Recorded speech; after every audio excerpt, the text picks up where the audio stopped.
अस्सलाम वालेकुम ਤੇ ਸਤਿ ਸ੍ਰੀ ਅਕਾਲ ਸਾਡੇ ਸਾਰੇ ਵੀਰਾਂ ਨੂੰ ਪੰਜਾਬੀ ਜਿੰਨੇ ਵੀ ਪੰਜਾਬੀ ਜਿੱਥੇ ਜਿੱਥੇ ਵੀ ਵਸਦੇ ਨੇ। ਮੈਂ ਤੁਹਾਡਾ ਵੀਰ ਸ਼ਫੀਕ ਚਿਸ਼ਤੀ ਕੈਪਟਨ ਪਾਕਿਸਤਾਨ ਕਬੱਡੀ ਟੀਮ।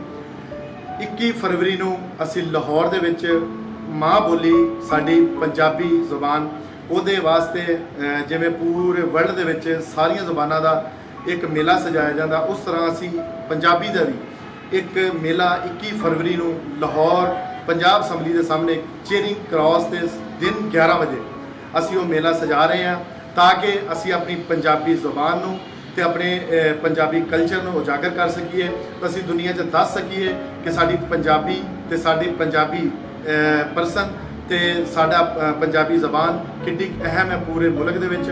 ਤੇ ਆਓ ਸਾਰੇ ਵੀਰ ਉੱਥੇ ਸਾਰੇ ਪਬਲਿਕ ਫਿਗਰ ਜਿੰਨੇ ਵੀ ਸਾਡੇ ਮੁਲਕ ਦੇ ਸਟਾਰ ਨੇ, ਮੇ ਵੀ ਹੋ ਸਕਦਾ ਹੈ ਕਿ ਵਰਲਡ ਦੇ ਵੀ ਸਾਰੇ ਉੱਥੇ ਅਸੀਂ ਸਟਾਰ ਇਕੱਠੇ ਕਰੀਏ ਤੇ ਸਾਰੇ ਵੀਰ ਉੱਥੇ ਪਹੁੰਚੋ।